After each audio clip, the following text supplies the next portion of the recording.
तो दोस्तों आज हम लोग एक ऐसे फंड के बारे में बात करेंगे जिसने 10 साल में 1200% की रिटर्न दी है।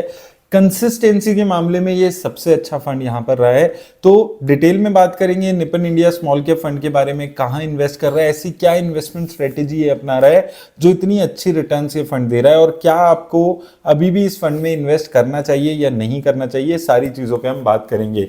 तो सबसे पहले दोस्तों अगर हम इसके लॉन्च डेट की यहाँ पे बात करते हैं तो जनवरी 2013 से ये फंड लॉन्च हो चुका है। और अगर हम फंड मैनेजर्स की भी बात करें तो कंसिस्टेंसी है फंड मैनेजर्स के मामले में भी, काफी कंसिस्टेंटली यहाँ पर ये फंड मैनेजर इनको हैंडल कर रहे हैं। और फंड साइज लेकिन अगर आप देखेंगे 41,000 करोड़ के आसपास का है। सबसे बड़ा कंसर्न जो इस फंड को लेकर हमेशा से रहा है वो इसका फंड साइज रहा है। तो क्या इस फंड साइज के बाद भी ये रिटर्न्स दे सकता है, क्या ये इतनी ही कंसिस्टेंटली रिटर्न्स आने वाले टाइम में देगा, ये सबसे बड़ा सवाल इस फंड को लेकर हमेशा से रहता है।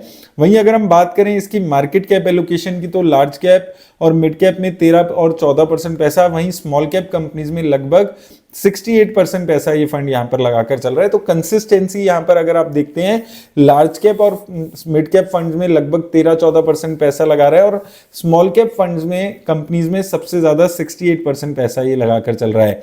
एक्सपेंस रेशो की बात करें तो इसकी जो एवरेज चल रही है 0.69% के आसपास की एक्सपेंस रेशो इसकी चल रही है। अगर आप एक साल से कम में इस फंड से पैसा निकाल लेते हैं तो 1% का एग्जिट लोड आपको यहां पर देना होगा। अब अगर हम इसकी रिस्क रेशोज पे यहां पर बात करते हैं तो स्टैंडर्ड डेविएशन जो कि ये दिखाती है कि एक फंड कितना ज्यादा वॉलेटाइल है रिटर्न्स देने के मामले में, 17.22 के आसपास है। तो थोड़ी सी यहां पर कैटेगरी एवरेज से कंपेयर करते हैं तो कंसिस्टेंसी, अगर हम वॉलेटिलिटी पे बात करें, वॉलेटाइल थोड़ा सा ज्यादा ये फंड है। शार्प रेशियो जो किसी भी फंड की रिस्क रेशियोज बताता है कितना रिस्क एडजस्टेड रिटर्न कोई भी फंड दे रहा है, वो इसकी 0.56 के आसपास चल रही है। टर्नओवर रेशियो 20% के आसपास की है। तो टर्नओवर रेशियो कोई भी फंड की ये बताती है कि एक फंड कितना ज्यादा अपने पोर्टफोलियो में चेंजेस यहां पर करता है। तो ये फंड काफी चेंजेस अपने पोर्टफोलियो में नहीं करता है, जो कि इस फंड की एक अपनी खासियत रही है। लंबे टाइम से कंसिस्टेंटली कुछ चुनिंदा कंपनीज को चूज करके उसमें कंसिस्टेंटली अपना पैसा लगाकर चलता है और बहुत ज्यादा चेंजेस पोर्टफोलियो में नहीं करता है। कंपनीज की बात करें, सेक्टर्स की सबसे पहले बात करें तो सेक्टर इसके मोस्टली इंडिया स्पेसिफिक है। 19% पैसा कैपिटल गुड्स में, फाइनेंशियल में 13%, सर्विसेज में 9%, हेल्थ केयर और कंज्यूमर स्टेपल्स में 7.5% के आसपास पैसा ये फंड लगाकर इस वक्त चल रहा है। तो इंडिया स्पेसिफिक सेक्टर, और हमने पिछले 1-1.5 साल से यही बात की है, जो इंडिया स्पेसिफिक सेक्टर्स हैं वो ही ज्यादा अच्छा परफॉर्म करने वाले हैं। अभी आने वाले कुछ टाइम में आईटी, केमिकल, इस टाइप के सेक्टर्स बहुत ज्यादा परफॉर्म नहीं करेंगे, और यही फंड की यही चीज रही है कि इसने इंडिया स्पेसिफिक सेक्टर्स में पैसा लगाया हुआ है। वहीं कंपनीज की बात करें तो देखिए बहुत ही ज्यादा किसी एक कंपनी पे भरोसा करके ये फंड नहीं चलता है, बहुत ही कंसिस्टेंट कंपनीज में इन्वेस्ट कर रहा है। आपको यहां पर देखना होगा कि जब हमने 6 महीने पहले इस फंड पे बात की थी, जो कंपनीज इसके टॉप 10 में दिख रही थी लगभग वही कंपनीज आज भी इसके टॉप 10 के पोर्टफोलियो में हैं।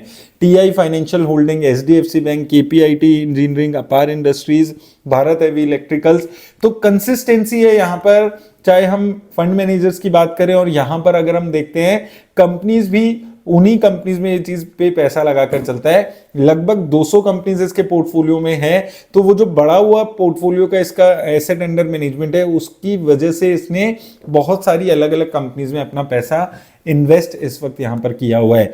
वहीं अगर दोस्तों इसकी रिटर्न्स में हम बात करें, एक साल में 51% की रिटर्न है, 2 साल में 27% की, 5 साल में 30% के आसपास की रिटर्न है, और अगर आप 10 सालों की बात करते हैं 10 साल में 29% की रिटर्न इसने दी है।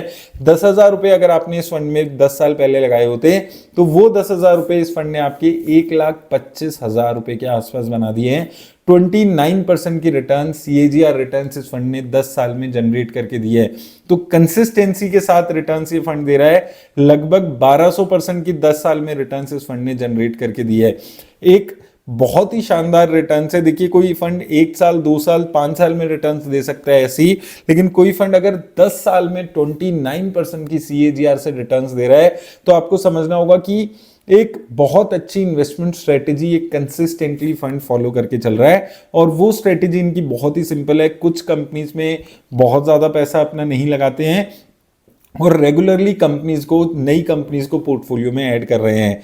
एसआईपी इन्वेस्टमेंट की बात कर लें तो यहां पर भी आप देखेंगे 10 साल पहले अगर आपने 1000 रुपीज की एसआईपी इस फंड में शुरू कराई होती तो वो पैसा आज इस फंड ने आपका 5 लाख रुपए बना दिया है। 27% की रिटर्न इस फंड ने आपकी 10 सालों में जनरेट की है।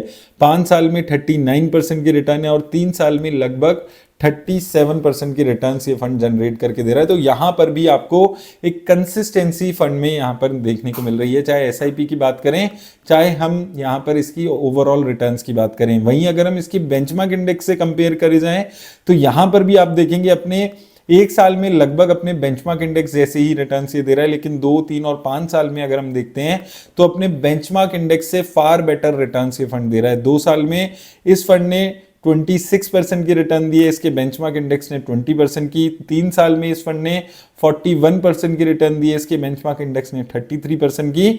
और 5 साल में इस फंड ने 30% के आसपास की रिटर्न जनरेट की है। अब दोस्तों बात आती है कि क्या आपको इस फंड में अभी इन्वेस्ट करना चाहिए। 41,000 करोड़ के आसपास का एसेट अंडर मैनेजमेंट हो चुका है। अब देखिए, जब इसका फंड का साइज 20,000 करोड़ था, 25 हुआ, 30 हुआ, हमने हर पॉइंट ऑफ टाइम पे यही मैंने आपको चीज बोली है कि अगर कोई फंड लगातार कंसिस्टेंटली रिटर्न्स अच्छी दे रहा है, अब उसका एसेट अंडर मैनेजमेंट ज्यादा होता है, कम होता है, तो उससे हमें एज अ इन्वेस्टर मतलब नहीं होना चाहिए। अगर फंड 40,000 करोड़ के एसेट अंडर मैनेजमेंट को संभाल पा रहा है और इतने लंबे टाइम से उसको मैनेज करके रिटर्न्स जनरेट कर पा रहा है, तो कोई रीजन नहीं है आपके पास कि आप इस फंड से निकलने के बारे में सोचें। हाँ, इस फंड में अब एक रिस्ट्रिक्शन आ चुकी है कि ये फंड लमसम इन्वेस्टमेंट अब नहीं लेता है, तो उस रिस्ट्रिक्शन को भी आपको ध्यान में रखना होगा। अगर आप उस टाइप के इन्वेस्टर हैं जो एसआईपी ना करा के रेगुलरली मार्केट की गिरावट में लमसम इन्वेस्ट करते हैं, तो ये फंड आपके लिए नहीं बना है। ओवरऑल काफी कंसिस्टेंट फंड है, रेगुलरली अच्छी रिटर्न्स जनरेट कर रहा है। सिर्फ इसलिए कि फंड का साइज ज्यादा हो गया, आपको फंड से निकलने की जरूरत नहीं है। उम्मीद करता हूं आपको हेल्प मिलेगी वीडियो से। धन्यवाद।